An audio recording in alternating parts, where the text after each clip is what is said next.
Hi, I'm Michael Byrne, and in the other tapes in this series, I've used this mock-up of a bathroom to show how to tile walls and a countertop. In this tape, we're going to be covering floors, two types.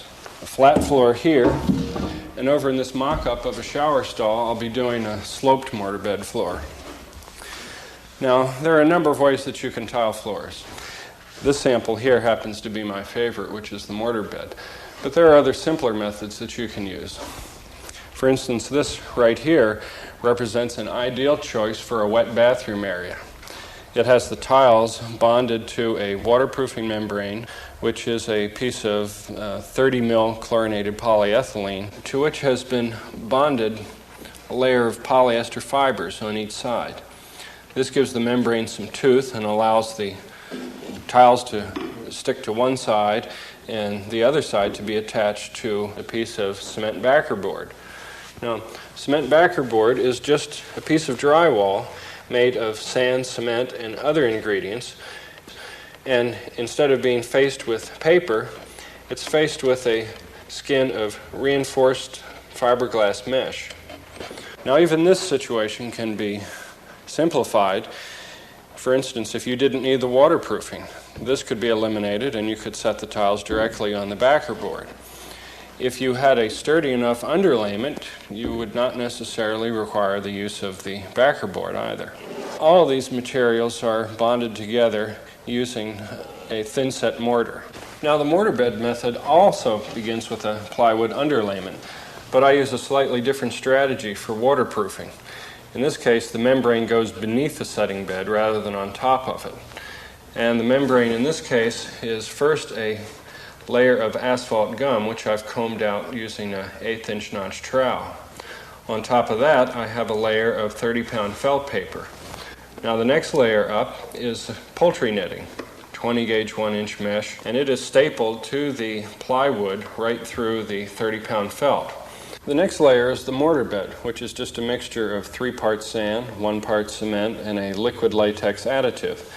And you can see here that I filled in the channels left by the float strips that allowed me to place a straight edge across and level off the top of the mortar bed.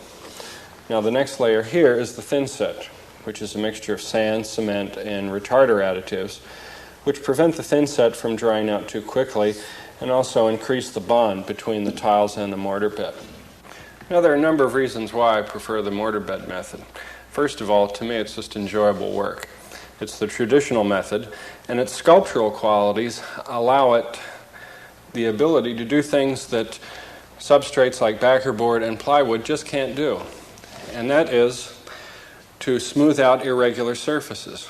There are many times when I'm doing a job where I have a concrete slab that goes into a plywood substrate. There may be an irregularity, or one of them may be off level, and the mortar bed really helps. Now, in this particular floor, since I'm not the world's greatest carpenter, we have a rather sizable hump. Now, if I were to set the tiles directly on this plywood, the results would be pretty sloppy. As the flat tiles went over the hump, one of the edges would be higher in relation to its neighboring tile, and it just wouldn't look good.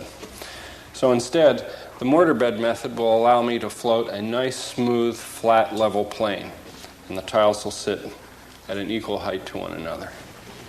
Now, over here are the tiles I'll be using for the job. They've been designed specifically for floor use. They have a heavy-duty glaze that has a relatively non-skid surface. The body of the tile is vitreous, and it's about a 1/2 inch thick. These are commercially rated floor tiles. To make the transition from the floor to the wall, I'm going to be using cove tiles. These don't have to be as durable as the floors because you're not going to be walking on them. And to add a little interest to the floor, I'm going to set the tiles in a diagonal pattern.